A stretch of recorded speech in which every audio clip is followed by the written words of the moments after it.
지난주와 동일하죠? 27절부터 33절 말씀 같이 한번 읽겠습니다. 같이 읽죠. 같이 읽까요? 시작. 예수와 제자들이 빌립보 가이사랴 여러 마을로 나가실새 길에서 제자들에게 물어 이르시되 사람들이 나를 누구라 하느냐? 제자들이 여짜어 이르되 세례 요한이라 하고 더러는 엘리야 더러는 선지자 중 하나라 하나이다. 또 물으시되 너희는 나를 누구라 하느냐? 베드로가 대답하여 이르되 주는 그리스도시니이다 하매 이에 자기의 일을 아무에게도 말하지 말라 경고하시고 인자가 많은 고난을 받고 장로들과 대제사장들과 서기관들에게 버림받되어 죽임을 당하고 사흘 만에 살아나야 할 것을 비로소 그들에게 가르치시되 드러내놓고 이 말씀을 하시니 베드로가 예수를 붙들고 항변하매 예수께서 돌이키사 제자들을 보시며 베드로를 꾸짖어 이르시되 사단아 내 뒤로 물러가라. 내가 하나님의 일을 생각하지 아니하고 도리어 사람의 일을 생각하는도다 하시고 아멘. 아멘. 우리가 자주 듣는 이야기 중에 사람은 사랑할 대상이지 기대할 대상이 아니다라는 그 말이 있습니다. 이건 뭐 사람의 가치를 낮춰 보려고 하는 그것이 아니라 사람의 근본이 연약하고 또 우리 안에 죄성을 가지고 있기 때문에 사람을 대할 때는 모든 사람이 그 앞에 있는 사람을 사명으로 대해야지, 사랑할 대상으로 대해야지 그에게 어떤 기대와 무슨 의존하려는 마음을 갖게 되면 결국은 상처도 받을 수밖에 없다 하는 이야기일 겁니다. 언젠가 제게 친구 문제 때문에 힘들다고 호소한 성도가 있었어요. 그래서 그분에게 저는 이런 얘기를 해준 기억이 납니다. 여러분, 한 사람과 한 사람이 사귀든지 뭐 서너 명이 함께 사귀든지 친구가 관계가 된다고 한다는 얘기는 그 친구 뭐 둘 중에 하나든지 여럿 중에 누군가는 참고 포용하는 사람이 있기 때문에 친구 관계라는 것이 유지가 되는 겁니다. 뭐 그건 친구 관계뿐만 아니라 모든 사람들과의 사이의 관계도 동일하지 않을까 하는 생각을 해봅니다. 우리가 얼마나 부족하고 연약하고 그리고 우리가 이 감출 게 많고 속에서 죄된 악한 생각들이 불현듯 이렇게 일어나는가 하는 것에 대해서는 솔직히 우리 스스로 다 잘 알고 있습니다. 무슨 말이요, 목사님? 난 안 그래요. 난요 그런 생각 전혀 안 합니다. 이렇게 말하는 사람이 있다면 결국 그분은 불쌍한 분이죠. 왜냐하면 얼마나 자기 스스로를 이 감춰오고 막아왔으면 자기 스스로를 속이는 것도 발견하지 못할 정도일까 하는 생각을 해보는 겁니다. 내가 누군가 친구를 계속하고 있다면 그렇다는 얘기는 그 오랜 시간 동안 나의 친구는 나를 참아주고 그리고 품어주고 있기 때문이다라는 생각을 꼭 잊지 않기를 바랍니다. 그건요 부부간에도 똑같습니다. 아내들은 보통 자기의 남편의 부족을 견디며 살아가고 있다고 생각하는 경향성이 좀 있습니다. 그래서는 이런 얘기들을 하죠. 아유, 살아봐. 다른 사람은 몰라. 내 남편이 얼마나 허당인지. 뭐 이런 얘기들을 이제 아내들의 마음속에 갖고 있는 경우가 있습니다. 그러는 중에 자신을 견뎌주고 있는 이 남편을 발견하지 못하는 경우들이 있습니다. 사람들은요 모두가 다 연약함을 가지고 있습니다. 그것을 품어주는 것 때문에 사랑의 관계가 유지되고 있는 것일 겁니다. 오늘 베드로가 누구도 하지 못한 참으로 귀한 고백을 했어요. 29절 말씀 우리 같이 한번 읽어볼까요? 같이 읽죠. 시작. 또 물으시되 너희는 나를 누구라 하느냐? 베드로가 대답하여 이르되 주는 그리스도시니이다 하며 예, 주는 그리스도시니이다. 다른 말로 말하면 예수님은 구원을 위해서 하나님으로부터 위임받아 오신 메시아십니다 라고 하는 고백일 겁니다. 베드로가 이 의미를 정확히 알았건 아니면 잘은 모르지만 그렇게 해야 될 것 같아서 얘기했건 간에 그 고백 자체는 참 놀라운 선언입니다. 베드로가 그리고 제자들이 그렇게 믿고 있다는 것을 지금 이야기하고 있는 것이기 때문입니다. 이 고백은요, 하나님도 참 듣고 싶으셨던 고백일 것은 분명합니다. 요한복음 1장 12절 말씀에 보면 같이 한번 읽어볼까요? 시작. 영접하는 자 곧 그 이름을 믿는 자들에게는 하나님의 자녀가 되는 권세를 주셨으니, 그 이름을 믿는 자들에게는 하나님의 자녀가 되는 권세를 주셨다고 말씀하십니다. 그러니까 그 이름을 믿는다고 이야기하는 사람들, 그 백성들이 나타나기를 하나님께서는 소망하고 계시는 거죠. 또 그 이름을 주로 시인하는 그것에 우리 오늘 읽은 본문 앞에 부분 표현대로 이야기를 하면 마태복음 16장에 있는 표현대로 하면 그 고백에 천국의 열쇠를 주셨다라고 말을 할 수 있는 겁니다. 요한복음 10장 7절 말씀에 보면 예수님께서 자기를 뭐라고 표현하시냐면 양의 문이라고 표현을 하십니다. 그런데 1절 말씀에 보면 뭐라고 표현하고 있냐면 같이 한번 읽어볼까요? 시작. 내가 진실로 진실로 너희에게 이르노니 문을 통하여 양무리에 들어가지 아니하고 다른 데로 넘어가는 자는 절도며 강도요. 그렇습니다. 절도며 강도요라는 말은 들어올 사람이 아니고 들어와서는 안 되는 사람이라고 이야기하는 것과 같은 것입니다. 또 요한복음 14장 6절 말씀에 보면 예수님께서 자기에 대해서 말씀하시면서 나는 구원의 길이요 진리요 생명이라고 말씀을 하십니다. 그러면서 예수님이 아니고 누구든지 하나님께로 갈 자가 없다고 말씀을 하십니다. 그건 또 사도행전 4장 12절에서 베드로도 이렇게 고백을 합니다. 제사장들이 베드로를 세워놓고 예수 믿는 것에 대해서 책망할 때 예수님께 대한 이야기를 하면서 베드로가 뭐라고 표현하냐면 우리 같이 한번 읽어볼까요? 같이 읽죠. 시작. 다른 이로서는 구원을 얻을 수 없나니 천하 사람 중에 구원을 얻을 만한 다른 이름을 우리에게 주신 일이 없습니다. 그렇습니다. 구원을 얻을 만한 다른 이름을 주신 적이 없다라고 하나님께서 말씀하십니다. 그가 아무리 예수를 믿다가 순교를 했다 하더라도, 아무리 그가 선한 일을 했다 하더라도, 아무리 교회를 위한 수많은 수고를 하고, 아무리 그가 성인이라고 인정받을 만한 어떤 공로가 있다 하더라도, 그는 귀한 사람일 수는 있을지 몰라도 그가 구원받을 이름이 되지 못한다는 겁니다. 예수 이름 외에 구원 얻을 만한 다른 이름은 하나님께서 우리에게 주신 적이 없다고 사도들이 고백하고 있는 겁니다. 오직 예수님만이 그리스도시고 예수님만이 우리의 중보자라고 하시는 말씀입니다. 이 고백을 바로 누가 한 거예요? 베드로가 주님 앞에 한 겁니다. 하지만 성경이 이 베드로의 고백을 단지 베드로 자신의 의지나 자신의 능력이나 자신의 생각만으로 한 것은 아님을 성경이 말씀하고 계십니다. 고린도서 12장 3절 말씀에 보면 성령이 아니고는 예수를 주시라 하지 못한다라고 성경이 말씀을 하십니다.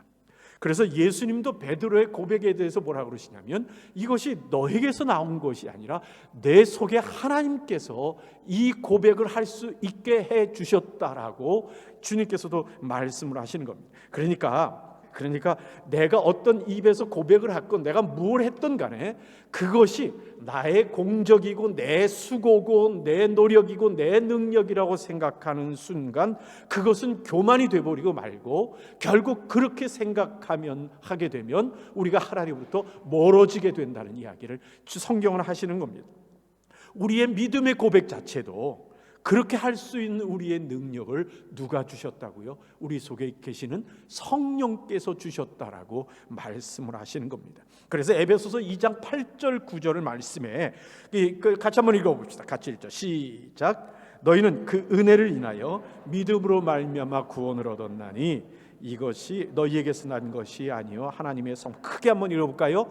행위에서 난 것이 아니니 이는 누구든지 자랑하지 못하게 하려면. 그렇습니다.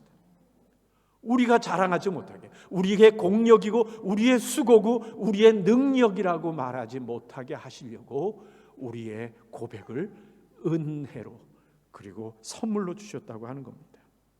자신의 입에서 나온 것이라 하더라도, 내가 행한 것이라 하더라도 그것이 나의 공력이 아니고 나의 공적이 아님을 마음에 고백하는 겸손이 우리에게 있어야 하는 겁니다. 그러니까 예수 믿는 사람들은요, 놀라운 하나님의 은혜를 누릴수록, 내 삶에서 더 큰 것을 누리면 누릴수록 어떻게 해야 된다? 겸손해야 한다라는 사실을 우리에게 말씀하는 겁니다. 열심의 결과로 내가 승진하게 된다면, 뛰어난 능력으로 세상에서 인정을 받게 된다면, 땀을 일한 것 때문에 내가 많은 재물을 내가 가질 수 있게 된다면, 그 순간 우리 성도가 가져야 될 마음이 있습니다. 뭘까요? 이 은혜가 어디로부터 왔던가? 이 은혜의 근원이 뭔가 하는 것을 살펴보며 감사할 줄 아는 사람이 되어야 합니다. 역대상 29장 14절 말씀 한번 읽어봅시다. 역대상 29장 14절입니다. 같이 한번 볼까요? 시작. 나와 내 백성이 무엇이기에 이처럼 즐거운 마음으로 들을 힘이 있었나이까? 모든 것이 주께로 말미암아 싸우니 우리가 주의 손에서 받은 것으로 주께 드릴 뿐이니이다. 예, 지금 다윗이 성전을 건축하기 전에 재물을 모으며 성전 건축할 재료들을 모으면서 하나님께 드리는 감사의 고백입니다. 뭐라고 하죠? 자기가 모으고 자기가 백성들이 세금을 내서 모으고 헌금을 해서 놓은 이것을 놓고 하는 이야기가 모든 것이 주께로 말미암았다. 우리가 주의 손에서 받은 것을 드렸을 뿐이다라는 고백을 하고 있는 겁니다. 우리의 고백에 좋은 예라고 할 수 있을 겁니다. 그런데 오늘 말씀의 후반에 보니까 아무래도 베드로는 이 부분에 실패가 있었던 것 같아요. 30절부터 33절까지 우리 다시 한번 읽어봅시다. 같이 읽을까요? 시작. 이에 자기의 일을 아무에게도 말하지 말라 경고하시고, 인자가 많은 고난을 받고 장로들과 대제사장들과 서기관들에게 버림받아 죽임을 당하고 사흘 만에 살아나야 할 것을 비로소 그들에게 가르치시되 드러내놓고 이 말씀을 하시니, 베드로가 예수를 붙들고 항변하매 예수께서 이를 돌이키사 제자들을 보시며 베드로를 꾸짖어 이르시되 사단아 내 뒤로 물러가라. 내가 하나님의 일을 생각하지 아니하고 도리어 사람의 일을 생각하는도다. 예. 예수님께서 구원을 위해서 고난을 받으시고 십자가에 못 박혀 죽으시고 사흘 만에 부활하게 될 거라는 사실을 이제 제자들에게 내놓고 이야기를 하십니다. 분명히 농담하듯 하는 어떤 이야기하든가 가볍게 이야기하는 것 아닐 겁니다. 근데 예수님을 향해서 이 베드로가 격한 반응을 보이는 겁니다. 32절 말씀해 보니까 예수를 붙들고 가나미 예수에게 항변하니라는 표현을 사용을 하고 있습니다. 이 항변한다라는 말 무슨 말인지 알겠죠? 가난다는 말은 심지어는 꾸짖다, 그리고 이 강력하게 책망하다는 의미를 갖고 있는 이 단어입니다. 그러니 예수님의 고난과 죽으심의 길에 대해 베드로가 지금 분노하고 있는 겁니다. 왜일까요? 왜 베드로는 예수님한테 이 부분에 대해서, 예수님 말씀에 대해서 분노하고 있는 걸까요? 예수님, 스승이신 예수님께서 앞으로 고난을 당하는 것을 얘기하시니까 그것이 너무 안타까워서 하는 이야기일까요? 아니면 예수님이 이야기를 듣자마자 쫓고 있는 자기들의 불투명한 앞날에 대한 두려움에서 그러니까 그 무책임한 예수님을 지금 책망하고 있는 걸까요? 마태복음 16장 22절 말씀에 보니까 베드로의 자기 의지가 드러나는 부분이 있습니다. 같이 한번 읽어볼까요? 16장 22절입니다. 같이 한번 읽어봅시다. 시작. 베드로가 예수를 붙들고 항변하여 이르되 주여 그리 마옵소서. 이 일이 결코 주께 미치지 아니하리이다. 예, 결코 이 일이 주께 미치지 아니하리이다. 이 말의 의미는 무슨 말입니까? 베드로가 자기 의지로 예수님을 지킬 것이다, 내가 지킵니다, 그러니까 예수님한테 그런 일이 일어날 수 없습니다라고 말하는 그 표현 아닙니까? 다른 표현으로 말하면 이 예수님께서 십자가에 못 박혀 죽으시고 고난당하시는 이 하나님의 구원의 길에 대해서 내가 강하게 막고자 하는 마음의 의미가 있는 겁니다. 그 마음 자체는 하나님의 구원의 구원의 길을 막으려고 하는 것은 아니지만 그 스스로가 지금 그 앞에 가로막는 무언가의 의지를 보여주고 있는 겁니다. 어쩌면 베드로는 다른 제자하고 좀 다른 부분이 있는 것 같아요. 다른 제자는 예수님의 그 얘기를 듣고 멍해서 하고 있는 동안에 이 베드로는 자기가 무언가 하겠다는 결심을 하고 있거든요. 여러분, 그래서 베드로가 그 후로 어쩌면 자기 가슴 안에 칼을 품고 다니고 있었던 것처럼 보입니다. 마태복음 26장 51절 52절 우리 같이 한번 읽어볼까요? 26장 51절 52절입니다. 같이 한번 읽읍시다. 시작. 손을 펴 칼을 빼어 대제사장의 종을 쳐 그 귀를 떨어뜨리니 이에 예수께서 이르시되 내 칼을 도로 칼집에 꽂으라. 칼을 가지는 자는 다 칼로 망하느니라. 겟세마네 동산에 예수님 기도하러 가셨을 때 제자 한 명이 칼을 품고 온 겁니다. 그런데 요한복음 18장 26절 말씀에 보니까 그 칼에 귀를 잘린 이 말고의 귀를 자른 그 사람이 누구라고 표현되고 있어요? 베드로라고 표현되고 있단 말입니다. 그러니까 베드로는 예수님을 지키려고 칼을 품고 다녔던 것 같아요. 그런데 그 베드로가 곧바로 몇 시간 지나지 않아서 예수님을 3번이나 배반합니다. 그것도 제사장들 앞이 아니라 어떤 여종의 질문 앞에서 예수님을 부인합니다. 결국은 뭡니까? 감정적인 어떤 결단이나 결심도요, 내 앞에 다가오는 두려움 앞에서 아무런 의미가 없다는 생각이 들 그런 상황이 이루어지는 겁니다. 그런데 놀라운 건요, 안타깝게 그런 얘기를 했건 두려움에서 예수님이 겪으실 것에 대해서 분노했건 간에 그 베드로에 대한 예수님의 반응이 심상치 않다는 겁니다. 오늘 말씀 33절 말씀을 같이 한번 읽자. 같이 읽을까요? 시작. 예수께서 돌이키사 제자들을 보시며 베드로를 꾸짖어 이르시되 사단아 내 뒤로 물러가라. 내가 하나님의 일을 생각하지 아니하고 도리어 사람의 일을 생각하는도다. 성경이 뭐라고 말씀하세요? 꾸짖었다라고 말씀하십니다. 그러면서 예수님께서 베드로에게 뭐라고 표현하세요? 사단아 내 뒤로 물러가라라고 말씀을 하십니다. 그러니까 예수님께서 지금 제자인 베드로에게 뭐라고 부르신 겁니까? 사단아 라고 외치신 겁니다. 또 마태복음 16장 23절 말씀해 보니까 너는 나를 넘어지게 하는 자로다 라고 말씀을 하십니다. 이 모습에선 분명히 예수님의 책망의 의미가 들어가 있다는 건 우리가 압니다. 그럼 우리가 생각해 봐야 됩니다. 어떻게 예수님께서 제자 베드로에게 이렇게 말씀하실 수 있는 건가? 조금 전까지 베드로의 고백에 대해서 칭찬하셨고, 그리고 베드로에 대해서 예수님께서 사람들 앞에 높이셨던 것이 있지 않는가 하는 겁니다. 그렇다면 베드로는 사단일까요? 또 다른 말로 말하면 천주교가 주장하는 대로 예수님은 사단에게, 예수님을 넘어뜨리는 자에게, 그리고 예수님 앞에서 사람의 일을 생각하는 사람에게 천국의 열쇠를 맡긴 걸까요? 그렇지 않다는 것을 우리는 다 알고 있습니다.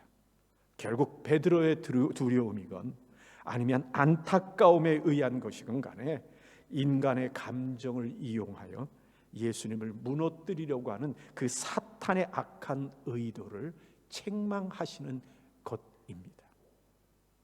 여러분, 베드로에게서 우리의 연약함을 발견해 보지는 않습니까? 때로는요, 하나님을 나의 하나님으로 고백을 합니다. 그런데 때로는 죄된 마음에 사단에게 이용당해서 하나님을 외면하거나 또는 의심하기도 합니다. 마가복음 8장 33절의 예수님의 표현대로 때로는 하나님의 일을 생각하기도 하지만 때로는 사람의 일을 생각하는 일들을 우리가 선택하곤 합니다. 그것도 한 사람이 나 자신에게서 나오는 두 가지의 상반된 모습이 이리저리 뒤섞이면서 종종 튀어나오고 있는 것이 우리들의 모습입니다. 마태복음 16장 17절 말씀처럼 때로는 하나님의 감동을 받아서 예수 그리스도를 주로 고백하지만 때로는 23절의 말씀대로 의도하지 않게 예수 그리스도의 구원의 길을 가로막는 방해물이 될 때가 우리의 삶에 있곤 하단 말입니다. 어쩌면요, 베드로가 이렇게 예수님에게 흥분했던 이유는 예수님께 들은 칭찬 때문에 마음이 우쭐해가지고 흥분되어 있는 상태에서 그 얘기를 듣고는 그 마음이 사단에게 이용당한 것일지도 모릅니다. 또 수제자라는 책임감, 아니면 예수님을 진짜 사랑하는 그 사랑에 겨운 그 마음 때문에 그 흥분되어 있는 그것에 사단이 그 마음을 이용하는지도 모릅니다. 사단은요, 예수님을 흔들든지 아니면 예수님과 베드로의 마음, 제자들의 마음 사이를 이간질하여 서로 간에 갈라지게 하든지 상관없습니다. 그냥 우리가 흔들리면 되는 겁니다. 그것을 위해서 우리를 유혹합니다. 예수님을 위해 칼을 들었던 베드로, 그래서 말고의 귀를 잘랐던 그 베드로가 몇 시간도 되지 않아 예수님을 배반하는 초라한 베드로가 되는 그 일을 이 바로 사단은 만드는 겁니다. 이것이 우리가 가지고 있는, 우리도 가지고 있는 이 연약함이라는 생각을 우리는 가질 필요가 있습니다. 저는요, 민수기 20장 10절에서 12절 말씀을 매우 깊게 생각하고 있습니다. 어쩌면 제가 목사이기 때문에 그런지도 모르겠습니다. 같이 한번 읽어봅시다. 민수기 20장 10절부터 12절까지 말씀입니다. 같이 한번 읽을까요? 시작. 모세와 아론이 회중을 그 반석 앞에 모으고 모세가 그들에게 이르되 반역한 너희여 들으라. 우리가 너희를 위하여 이 반석에서 물을 내라 아뢰려 하고 모세가 그의 손을 들어 그의 지팡이로 반석을 2번 치니 물이 많이 솟아나오므로 회중과 그들의 짐승이 마시니라.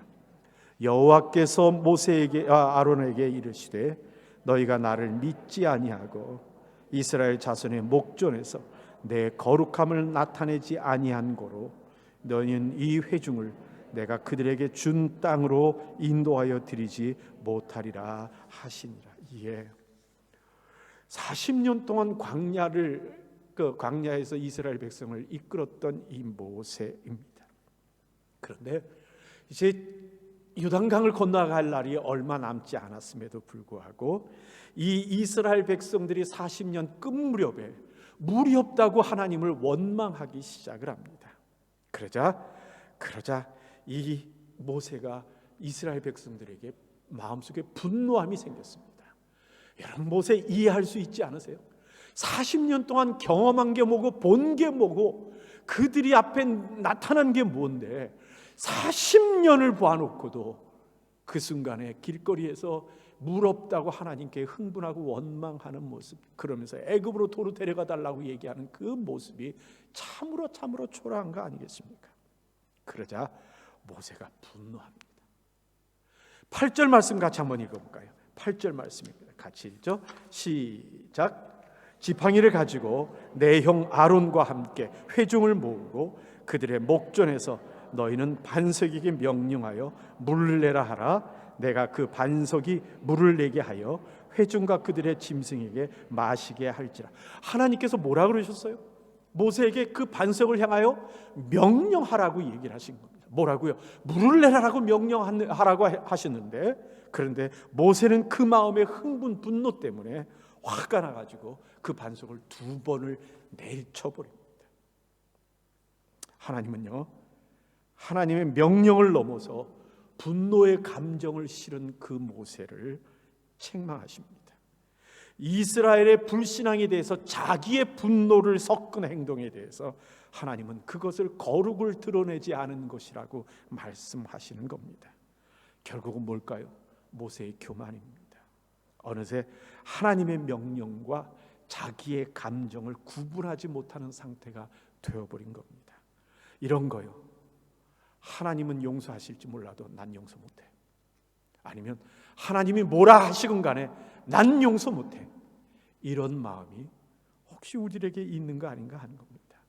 나의 분노와 하나님의 분노를 지금 착각하면서 내 분노가 하나님의 분노라고 생각하고 있는 거죠.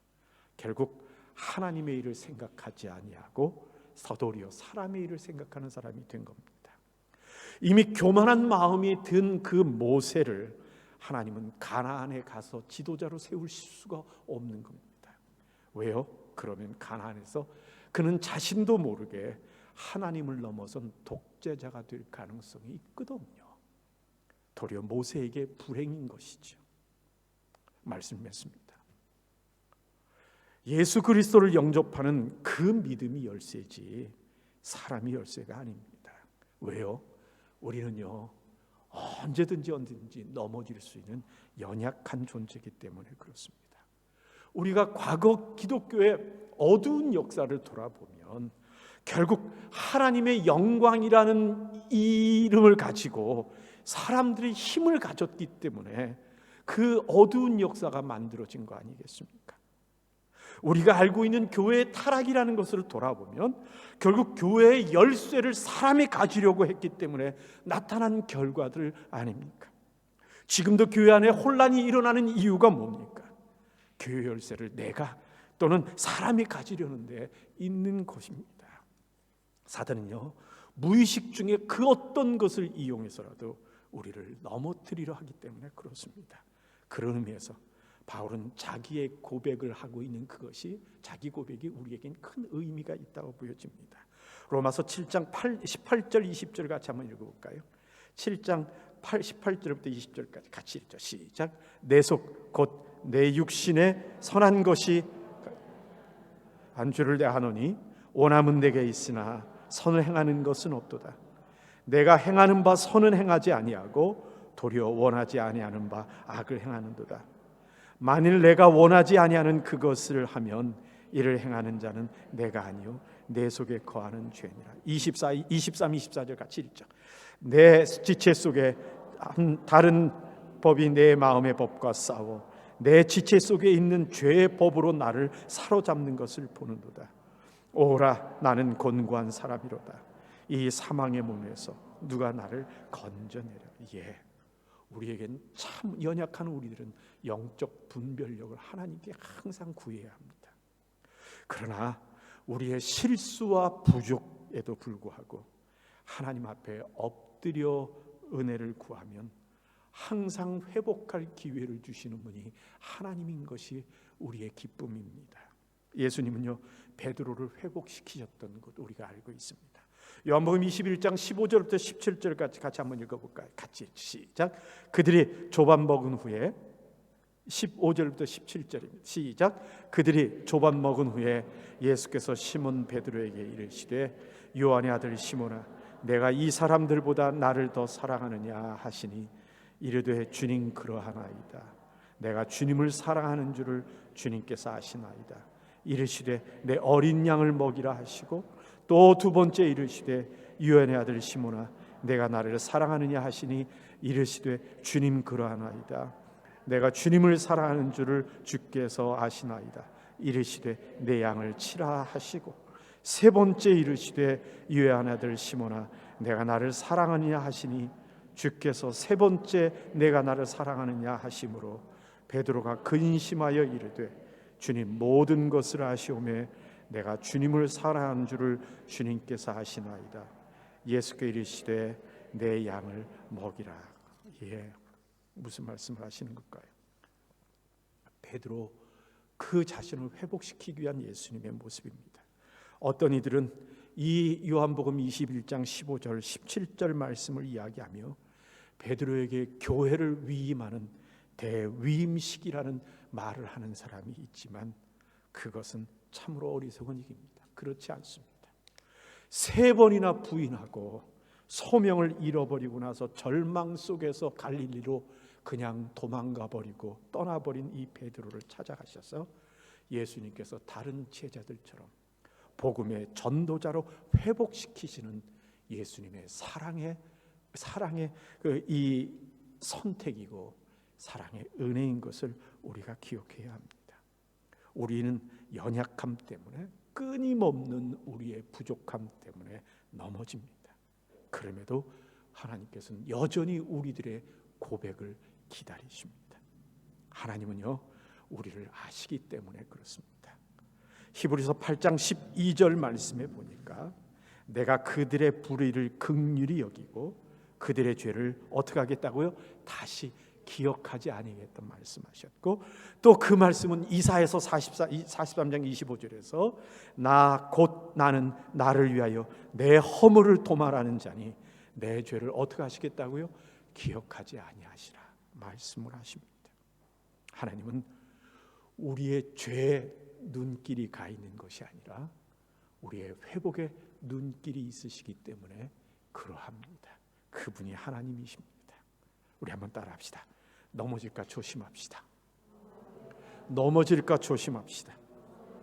예, 하나님은 우리의 죄가 아니라, 따라합시다. 하나님은 우리의 죄가 아니라 회복의 눈길을 두십니다. 다시요. 하나님은 우리의 죄가 아니라 회복의 눈길을 두십니다. 넘어질까 조심합시다. 아멘. 아멘.